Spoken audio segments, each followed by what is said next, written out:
memberikan kasih kepada orang lain kalau kita tidak menerima kasih Tuhan dalam hidup kita. Kita tidak bisa melayani orang lain kalau kita belum pernah menerima pelayanan dari Tuhan. Mana mungkin kita bisa menyentuh orang kalau kita tidak pernah disentuh oleh Tuhan. Kita akan menjadi efektif untuk kita bisa menyentuh setiap orang kalau hidup kita sudah disentuh oleh Tuhan. Mustahil kita dapat mengubahkan orang lain kalau hidup kita tidak diubahkan oleh Tuhan. Oleh karena itu kita diam di ruang tunggu supaya Tuhan mengubahkan hidup kita. Ketika hidup kita berubah, maka kita baru dapat mengubahkan orang lain.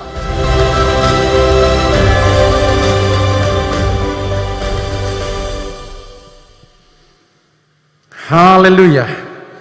Selamat sore Bapak Ibu dan saudara-saudara yang dikasihi Tuhan. Syukur kepada Tuhan sore hari ini Tuhan mengaruniakan kekuatan dan kesehatan bagi kita. Amin. Sehingga kita ada di rumah Tuhan dan saatnya kita akan bersama-sama belajar kebenaran firman Tuhan. Sore hari ini saya masih mengajak saudara untuk kita belajar bersama-sama tentang ruang tunggunya Tuhan. Saudara-saudara, hidup memang akan selalu diwarnai dengan menunggu. Semua orang yang terlahir dalam dunia ini kita tidak pernah lepas dari hal menunggu. Untuk beribadah saja saudara harus menunggu hingga pukul 5 sore saudara baru datang ke gereja dan beribadah kepada Tuhan. Ada banyak hal dalam hidup ini yang memang harus kita tunggu. Itulah sebabnya saya berharap kepada Bapak Ibu saudara sekalian, sekalipun kadang-kadang kita jemu untuk menunggu, tapi jangan pernah lelah berada di ruang tunggunya Allah. Karena satu kali ketika Tuhan telah tepat untuk menjawab kita, maka semua rancangannya, semua kehendaknya, semua janjinya pasti digenapkan dalam hidup kita. Kita sudah mempelajari alasan-alasan kenapa Tuhan membawa kita masuk dalam ruang tunggunya. Yang pertama, bahwa di ruang tunggu kita dilatih untuk tetap bersabar. Semua orang yang menunggu, maka mereka sedang dibentuk untuk menjadi pribadi yang penyabar. Yang kedua, bahwa di ruang tunggu kita menanti untuk diperlengkapi dengan kuasa ilahi. Perjalanan di dunia ini tidaklah mudah. Ada banyak kesulitan yang kita hadapi, ada banyak tantangan yang menghadang, dan supaya kita bisa keluar sebagai pemenang, maka kita harus duduk diam di kaki Tuhan, supaya kita diperlengkapi dengan kuasa ilahi. Yang ketiga, bahwa menunggu itu adalah ujian iman. Orang-orang yang setia menunggu sampai akhir, maka mereka akan lulus dari ujian. Yang keempat, bahwa menunggu di kaki Tuhan, kita akan mendapat kekuatan yang baru. Ketika saudara lelah dalam menghadapi perjuangan hidup, jangan terus bergerak. Itu tandanya kita harus diam. Kalau tubuh kita sudah lelah, itu berarti sinyal waktunya engkau beristirahat, supaya mendapat kekuatan yang baru untuk memulai perjalanan baru di hari yang baru. Yang kelima, kita menunggu supaya kita menerima agar dapat membagikan. Tadi potongan khotbahnya. Yang keenam, kita diam agar Tuhan yang berperang. Yang ketujuh, kita diam di ruang tunggu agar kita dapat melihat Tuhan. Kadang-kadang kita gagal melihat Tuhan karena kita terlalu sibuk dengan banyaknya kegiatan. Pekerjaan-pekerjaan kita, aktivitas-aktivitas kita kadang-kadang menyita perhatian kita, sehingga kita tidak pernah melihat hadirnya Tuhan dalam hidup kita. Hanya ketika kita berdiam, menunggu, maka kita akan melihat bahwa sejatinya di tengah-tengah perjuangan ada Tuhan yang tidak pernah meninggalkan kita. Yang kedelapan, kenapa kita ada di ruang tunggu? Sebab anggur baru hanya bisa diisikan ke dalam kirbat yang baru. Di ruang tunggu kita diperbaharui supaya kita mendapat kirbat yang baru. Sebab hanya kirbat yang baru yang dapat diisi dengan anggur yang baru. Yang kesembilan, kita sudah pelajari juga kenapa kita harus di ruang tunggu. Sebab hatinya Tuhan bukan saja ingin memberkati kita, tetapi Tuhan rindu untuk bersekutu. Dan yang ke-10, Terakhir yang kemarin kita sudah pelajari, kenapa kita menunggu? Karena pertolongan Tuhan datang di batas akhir kekuatan. Kalau kita masih merasa mampu, kadang-kadang Tuhan tidak menolong kita. Kalau kita masih merasa kuat, bisa, maka Tuhan berdiam diri. Tetapi kalau habis kekuatan kita, dan satu-satunya kita berkata, Tuhan, kalau bukan Engkau yang menolong, aku nggak bisa. Maka saat itulah pertolongan Tuhan dinyatakan. Dan sekarang mari bersama-sama kita memasuki ruang tunggu yang ke-11. Ruang tunggu yang ke-11 temanya adalah mengapa kita ada di ruang tunggu. Kenapa Tuhan membiarkan kita masuk di ruang tunggunya? Karena untuk menerima darinya, kita harus bersedia mengikuti caranya. Sekali lagi, alasan Tuhan membawa anak-anaknya masuk di ruang tunggu, sebab supaya kita dapat menerima darinya, maka kita harus bersedia mengikuti caranya. Tuhan punya cara untuk menolong kita. Tuhan punya waktu untuk menolong kita. Dan kadang-kadang itu tidak sama dengan cara dan waktunya kita. Oleh sebab itu, kita ada di ruang tunggunya. Mari kita dasarkan kebenaran firman Tuhan dari Yesaya pasal yang ke-55 ayat 8 dan 9, ayat yang sangat terkenal sekali. Yesaya 55 ayat 8 dan 9, demikian firman Tuhan. Sebab rancanganku bukanlah rancanganmu, dan jalanmu bukanlah jalanku. Demikianlah firman Tuhan. Seperti tingginya langit dari bumi, demikianlah tingginya jalanku dari jalanmu, dan rancanganku dari rancanganmu. Saudara-saudaraku yang dikasihi oleh Tuhan, firman Tuhan berkata dengan jelas kepada kita, bahwa apa yang kita rancangkan, apa yang kita pikirkan, tidak selalu sama dengan yang dirancangkan dan dipikirkan Tuhan. Rancanganku, kata Tuhan, bukanlah rancanganmu. Pikiranku bukanlah pikiranmu. Seperti tingginya langit dari bumi. Karena perbedaan-perbedaan inilah menyebabkan kita harus bersedia untuk berada di ruang tunggu Allah. Sebab Allah mengendaki bahwa supaya kita dapat menerima darinya, maka kita harus bersedia mengikuti rancangannya. Bapak Ibu tolong perhatikan kemari. Saya ingin memberikan ilustrasi kepada saudara. Katakanlah ketika saudara berdoa mengharapkan sesuatu, maka Tuhan sedang menyediakan jawabannya di sini. Ini jawaban yang akan Tuhan berikan kepada kita. Dan ketika saudara berdoa, maka Tuhan sudah menetapkan jalan yang harus kita tempuh. Kalau engkau lurus ke sana, maka engkau akan sampai kepada tujuanmu. Dan apa yang engkau doakan, apa yang engkau mohonkan akan terjadi. Inilah caranya Tuhan. Dia akan membawa kita melewati jalannya, melewati caranya, melewati keinginannya. Tetapi kadang-kadang yang terjadi, ketika kita sudah percaya, kita berdoa, kita mohonkan sesuatu, Tuhan punya cara. Ini jalan yang aku tunjukkan. Kalau engkau ikuti, engkau akan sampai ke sana. Kita kemudian melangkah. Dan ketika kita mulai melangkahkan kaki, ada masalah di sini, ada hambatan di sini, ada tantangan di sini. Dan kita pikir, ini bukan kehendak Tuhan. Ini bukan maunya Tuhan. Yang aku minta baik, tapi yang aku alami buruk. Jangan-jangan ini penghalang, aku harus menyingkir. Dan menurut keinginan kita, menurut pikiran kita, ini bukan jalan Tuhan. Lalu kita mulai melenceng. Kita mulai melenceng. Kita tidak mau mengikuti jalannya Tuhan. Itulah sebabnya kenapa seolah-olah begitu lama kita menanti. Karena kita tidak mau mengikuti jalannya Tuhan. Saudara-saudaraku yang dikasihi oleh Tuhan Yesus Kristus, ketahuilah bahwa Tuhan memiliki cara, Tuhan memiliki jalan dan waktunya sendiri untuk menolong dan menjawab doa-doa kita. Yang dibutuhkan dari kita, yang Tuhan inginkan dari anak-anaknya adalah mempercayai apa yang Tuhan tunjukkan, mempercayai jalan yang Tuhan bukakan buat kita.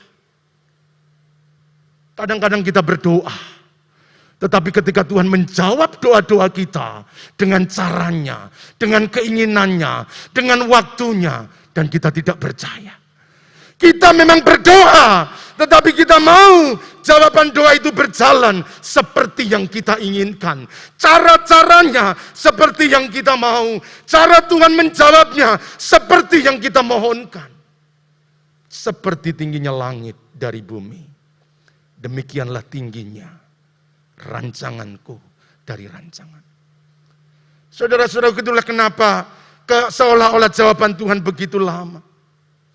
Karena Tuhan punya cara, Tuhan punya waktu, Tuhan punya jalannya untuk menolong kita. Beda proses, itu beda hasil. Sudah lihat gambar di depan ini? Ada nasi, ada bubur, ada nasi tim, ada juga nasi liwet. Semuanya diciptakan, diolah dari bahan dasar yang sama, yaitu beras. Tetapi memiliki proses, cara yang berbeda-beda. Ketika orang ingin membuat nasi, dia mengambil beras, tetapi membuat nasi punya caranya tersendiri. Ketika orang pengen membuat bubur, dia juga ambil beras, tetapi membuat bubur tidak sama membuat nasi. Beda proses, beda hasilnya. Demikian pula dengan Tuhan. Bahwa untuk menjawab doa-doa kita, untuk menjawab semua yang kita mohonkan kepada Dia, maka Dia punya caranya tersendiri. Yang dibutuhkan dari kita adalah mempercayainya. Ini jalannya. Sekali lagi, untuk menerima darinya, kita harus mengikuti caranya. Enggak boleh pakai cara manusia. Enggak boleh pakai caranya kita sendiri. Saudara-saudaraku yang dikasihi oleh Tuhan Yesus Kristus. Oleh karena itu kenapa Tuhan membawa kita masuk ke ruang tunggunya. Supaya kita menanti waktunya Tuhan. Dan kita mau mengikuti cara yang Dia tunjukkan. Mari kita melihat kebenaran ini dalam kitab Keluaran. Pasal yang ke-13. Ayat 17 dan 18. Keluaran pasal yang ke-13. Ayat 17 dan 18. Sangat menarik sekali ketika saya mempelajari ayat-ayat ini. Bagaimana kebenaran itu dibukakan untuk kita memahami waktu dan caranya Tuhan. Demikian firman Tuhan. Setelah Fir'aun membiarkan bangsa itu pergi, Allah tidak menuntun mereka melalui jalan ke negeri orang Filistin. Perhatikan, walaupun jalan ini yang paling dekat.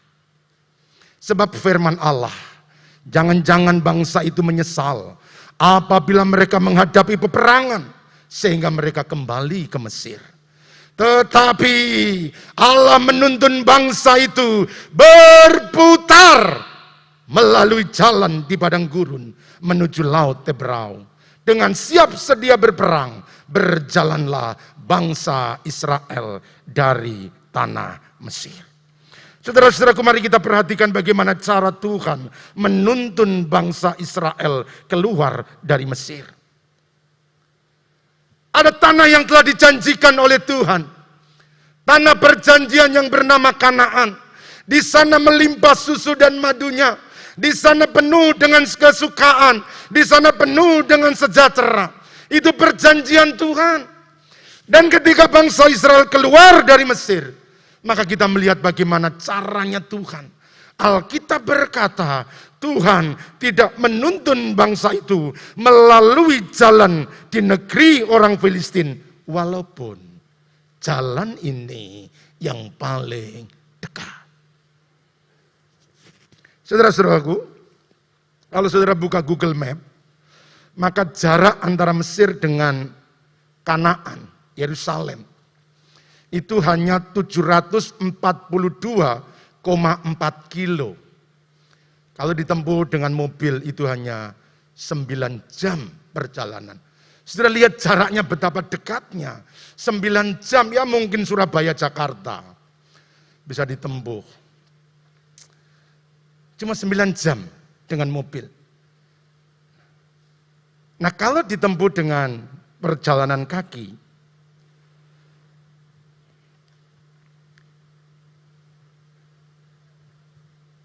boleh buka map yang satunya lagi. Ini cara Tuhan. Nah, ada yang dekat, tetapi Tuhan tidak memilih jalan itu. Catatan Alkitab menunjukkan kepada kita. Saudara bisa melihat nomor 1, 2, 3, 4, sampai yang ke-18.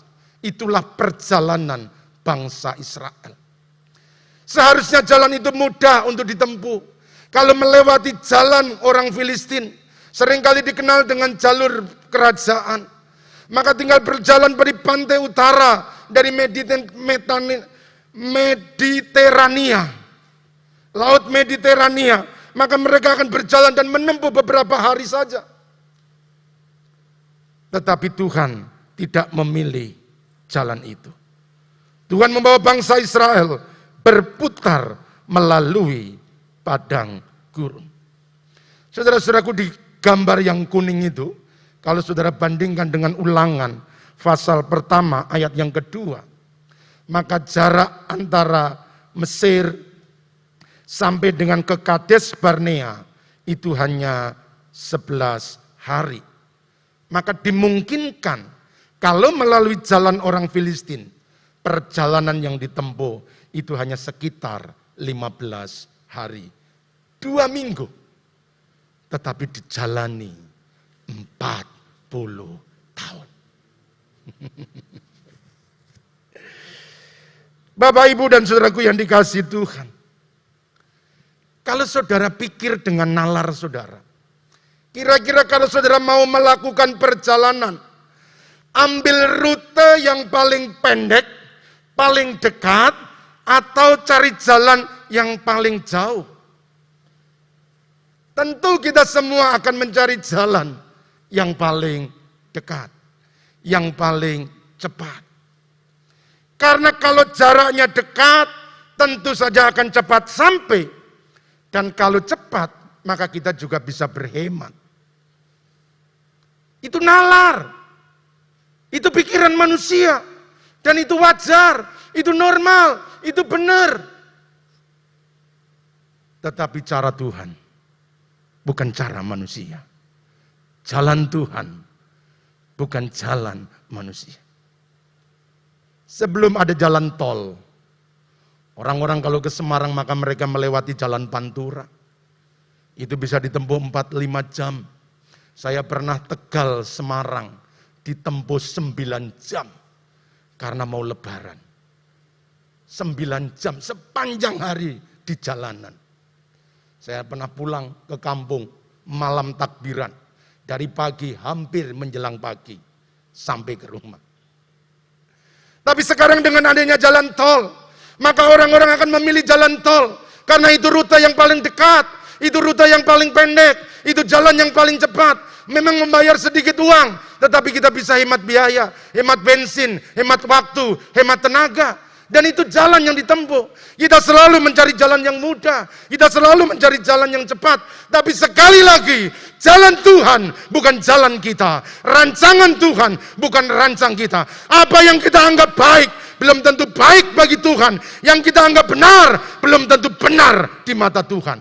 Dia punya cara, dia punya waktu untuk menjawab dan menolong doa-doa kita. Bapak, Ibu, dan saudara-saudaraku yang dikasihi oleh Tuhan Yesus Kristus. Inilah yang perlu kita pahami, mengapa kadang-kadang Tuhan membiarkan kita berada di ruang tunggu. Sebab kita ingin menerima darinya, maka kita harus bersedia untuk mengikuti caranya. Tetapi sayangnya, banyak anak-anak Tuhan yang tidak siap untuk mengikuti cara Tuhan. Karena memang cara-cara Tuhan kadang-kadang tidak bisa kita pahami. Cara Tuhan kadang-kadang kelihatannya aneh, tidak masuk akal. Kenapa? Kalau ada yang cepat, kenapa cari yang lama? Kalau ada yang dekat, kenapa cari yang jauh? Kalau ada yang mudah, kenapa cari yang susah? Kalau ada yang ringan, kenapa harus milih yang berat? Tapi itulah caranya Tuhan. Jalan melalui negeri orang Filistin itu memang yang paling dekat. Tetapi Tuhan tidak memilih jalan itu untuk membawa umatnya Israel. Saudara-saudaraku yang dikasihi oleh Tuhan, tanggung jawab kita, respon yang Tuhan harapkan adalah kita bersedia mengikuti caranya. Bapak, Ibu, dan saudara-saudaraku yang dikasihi oleh Tuhan, mari kita akan melihat kalau Tuhan tidak memilih jalan yang dekat, apa maksud dan tujuannya? Kalau Tuhan tidak memilih jalan yang cepat, tentu Tuhan punya rancangan-rancangan baik buat kita. Dengarkan saudara, jika jawaban doa tidak datang secara instan, berkat-berkat tidak mengalir dengan cepat, kita harus bersedia menantinya. Sebab untuk menerima darinya, kita harus bersedia mengikuti caranya. Amin. Siap ikut caranya Tuhan? Sulit.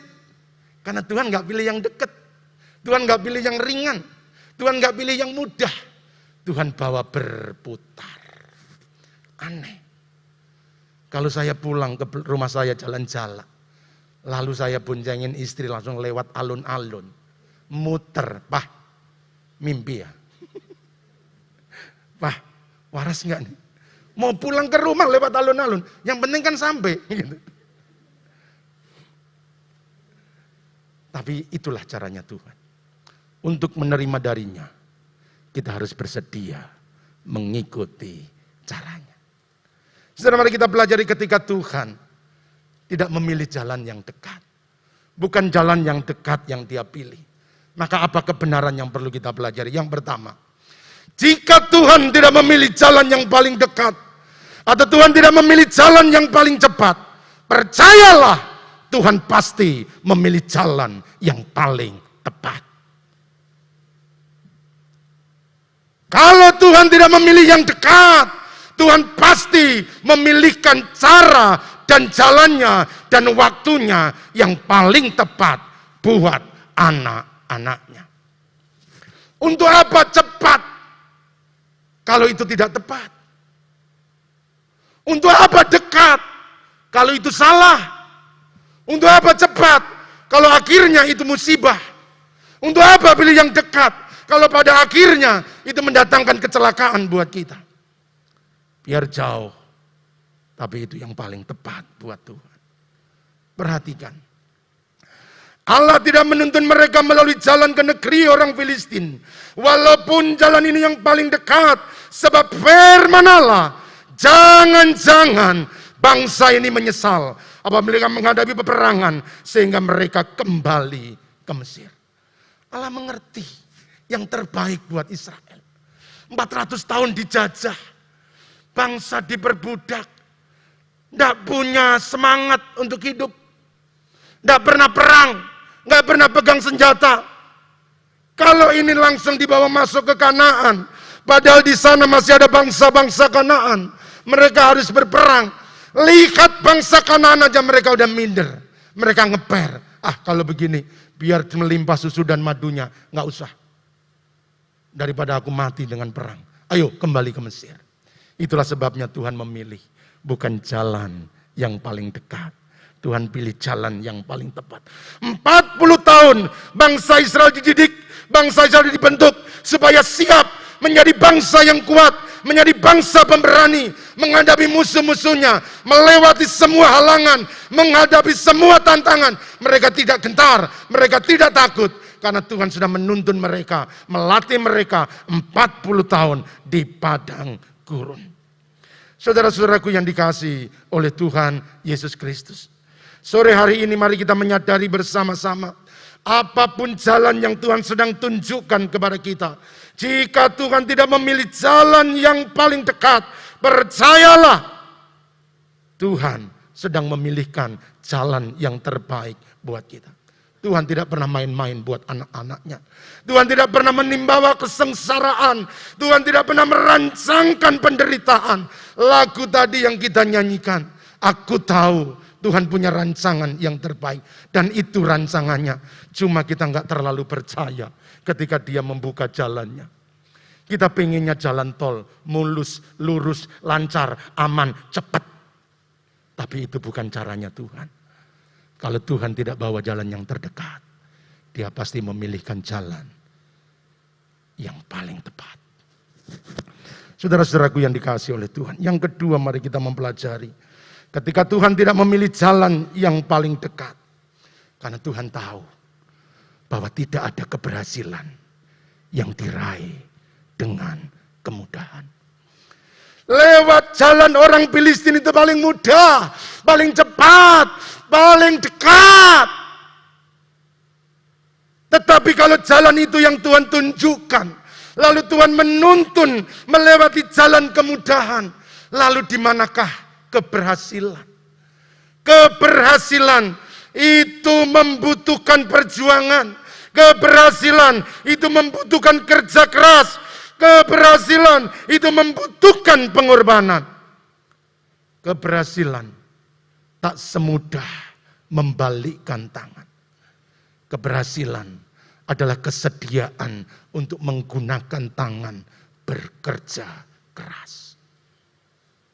Saudara-saudaraku yang dikasihi oleh Tuhan Yesus Kristus. Oleh karena itu Tuhan bawa berputar. Mereka harus berjuang menghadapi tantangan di perjalanan. Kadang-kadang mereka menghadapi kehausan. Mereka menghadapi kekurangan makanan. Semua mereka hadapi. Tetapi justru di sanalah letak keberhasilan.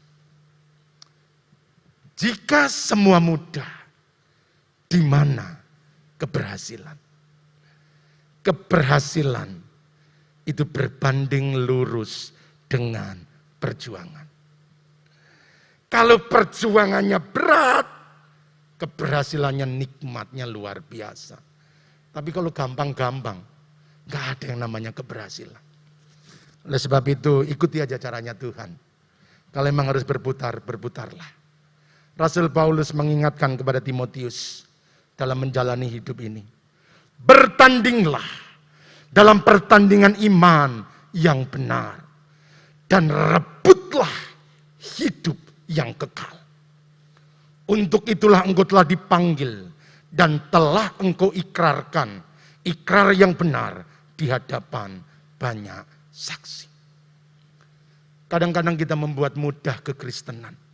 Oh, selamat di Kristen itu gampang.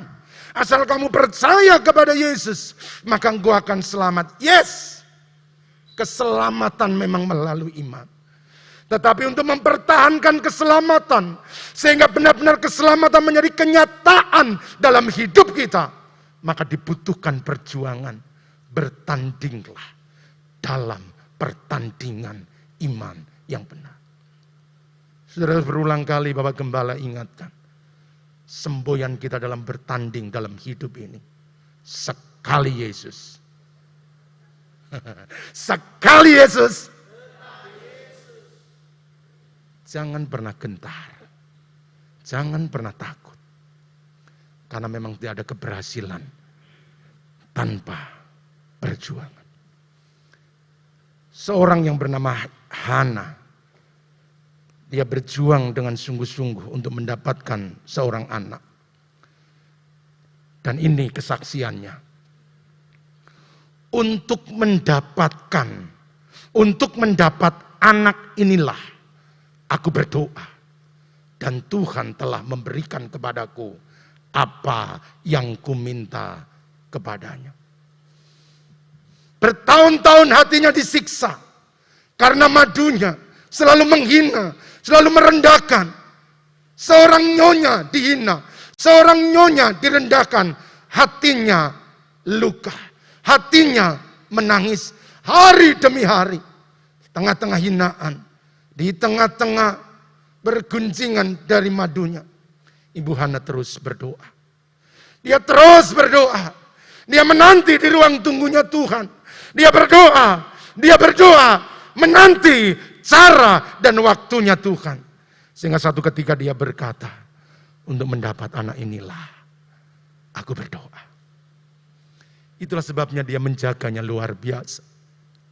Dia merawatnya dengan sungguh-sungguh. Bahkan karena cintanya kepada Tuhan, dia persembahkan anak itu buat Tuhan. Saudara-saudaraku yang dikasihi oleh Tuhan, barangkali ada ibu-ibu punya pengalaman yang sama.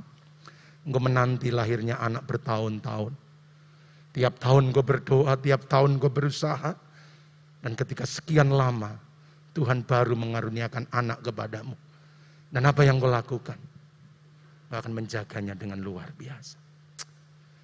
Bapak Ibu yang dikasihi oleh Tuhan, sekali lagi, kalau Tuhan tidak memilih jalan yang paling dekat, percayalah, Tuhan sedang mendidik kita bahwa tidak ada keberhasilan tanpa perjuangan. Ketika Tuhan tidak memilih jalan yang paling dekat buat kita, maka yakinilah bahwa tidak ada penghargaan lahir dari kemudahan. Segala sesuatu yang mudah didapatkan, harganya rendah. Saudara kalau beli air mineral, cup, gelas, berapa harganya? 1.000 atau mungkin ada yang 500. Murah. Kenapa? Karena air mudah didapatkan. Kalau toh nggak beli, saudara bisa memasaknya. Di mana-mana mudah untuk mendapatkan air. Tapi kalau segelas emas, berapa harganya? MM-an, Pak? Iya. Kenapa? Karena emas sulit didapatkan. Semua yang mudah didapatkan, itu nilainya rendah. Tetapi hal-hal yang diperjuangkan, itu punya nilai yang luar biasa.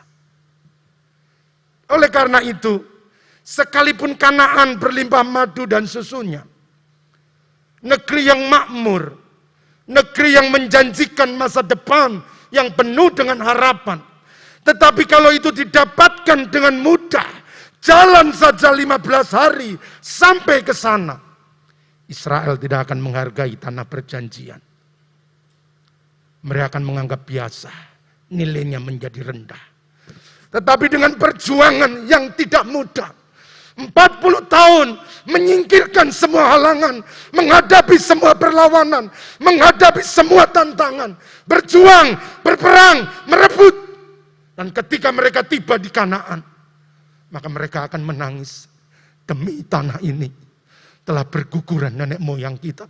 Demi tanah ini kita telah berdarah-darah. Demi perjanjian Tuhan kita telah mengorbankan segala-galanya. Sehingga Kanaan itu menjadi barang yang berharga. Kanaan itu menjadi barang yang mulia bagi Israel.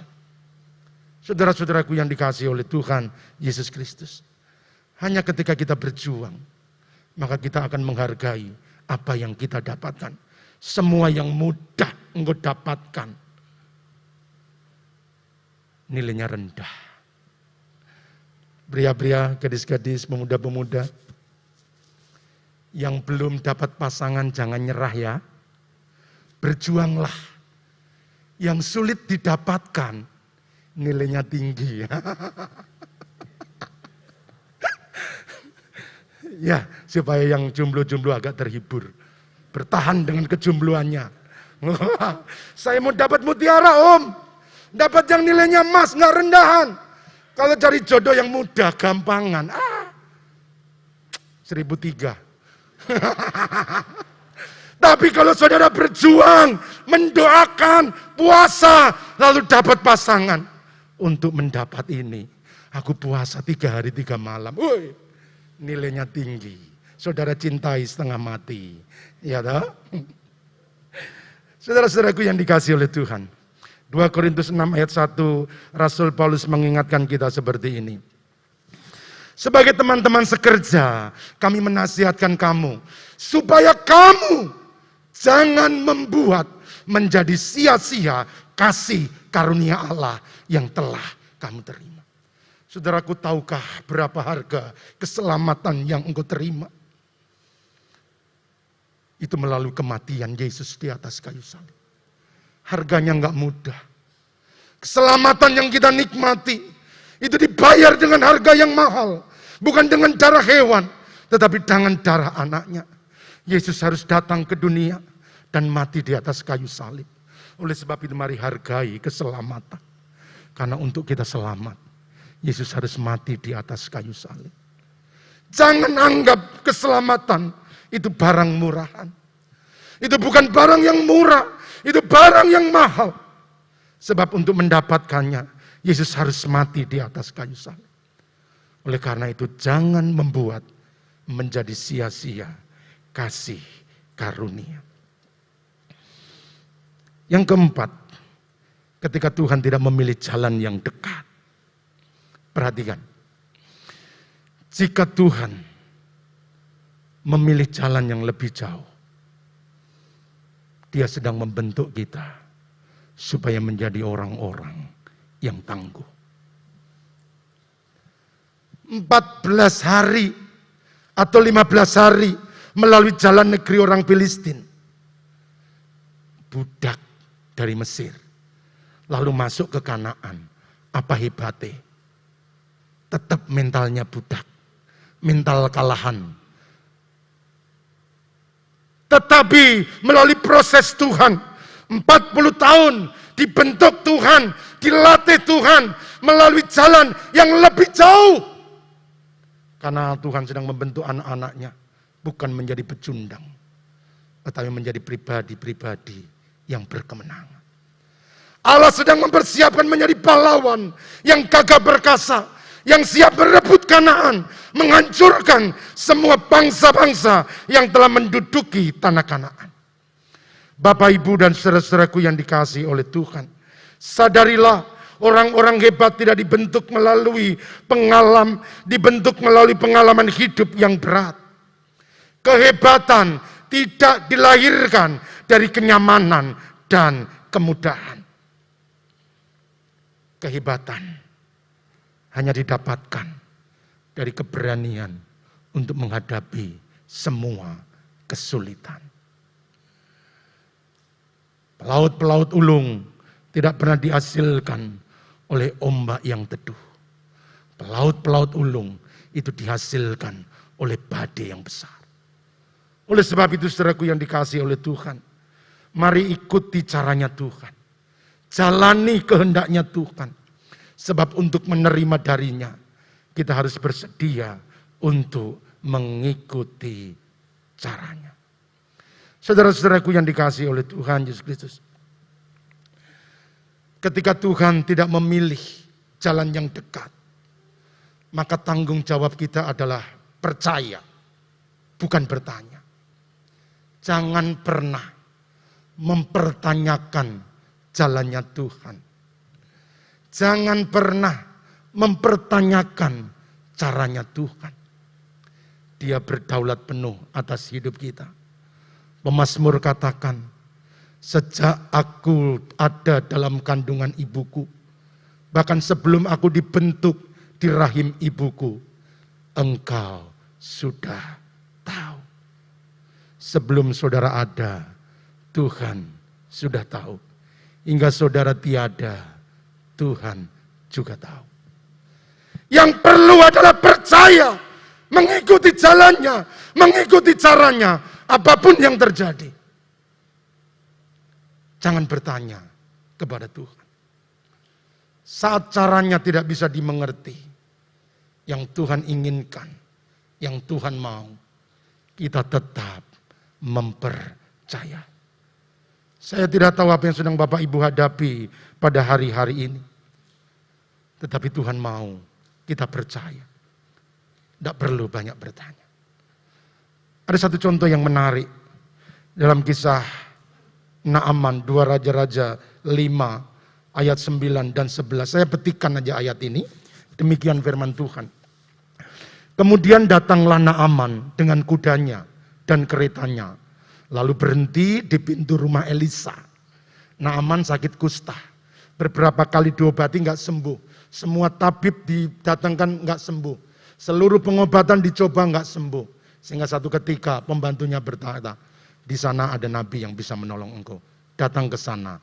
Dan datanglah dia kepada Elisa. Dan ketika dia sampai ke depan pintu rumah Elisa, maka inilah perkataannya Elisa. Ayat 10. Elisa menyuruh seorang suruhan kepadanya, mengatakan, pergilah mandi 7 kali ke dalam sungai Yordan, maka tubuhmu akan pulih, sehingga engkau menjadi tahir. Mudah. Mandi saja ke sungai Yordan, cemplungkan tubuhmu 7 kali, kelelep keluar, peng 7, sembuh. Gampang. Tapi lihat apa yang dipikirkan, apa yang dipahami oleh Naaman. Ayat yang ke-11, perhatikan. Tetapi pergilah Naaman dengan gusar sambil berkata, aku sangka, aku kira, aku pikir bahwa setidak-tidaknya ia datang keluar dan berdiri memanggil nama Tuhan Allahnya. Lalu menggerak-gerakkan tangannya di atas penyakitku, penyakit itu. Dengan demikian menyembuhkan penyakit kustaku. Saudara, kadang-kadang kita seperti ini. Aku sangka, aku pikir, aku kira. Kalau aku berdoa seperti ini, maka Tuhan akan menolongku dengan cara seperti ini. Kalau aku memohonkan kepada Tuhan seperti ini, maka Tuhan akan membuka jalannya seperti ini. Saudara-saudaraku, yang kita pikirkan tidak sama dengan yang dipikirkan Tuhan. Jalan kita bukan jalannya Tuhan. Sebab itu mari kita percaya kepada jalannya Tuhan. Ikuti saja caranya. Percayalah bahwa jalan Tuhan itu adalah jalan yang sempurna buat kita. Dalam Mazmur pasal 25 ayat yang ke-10. Firman Tuhan berkata demikian. Segala jalan Tuhan adalah kasih setia dan kebenaran. Bagi orang-orang yang berpegang pada perjanjiannya dan peringatan-peringatannya. Apapun yang kau hadapi hari-hari ini, mari belajar percaya. Karena untuk menerima darinya, kita harus bersedia mengikuti caranya. Sekalipun menyakitkan, sekalipun banyak penderitaan, tetap jalani jalannya Tuhan. Karena hanya mereka yang setia, yang percaya, dan mengikuti caranya, mereka yang akan menerima jawaban dari Dia. Tuhan memberkati.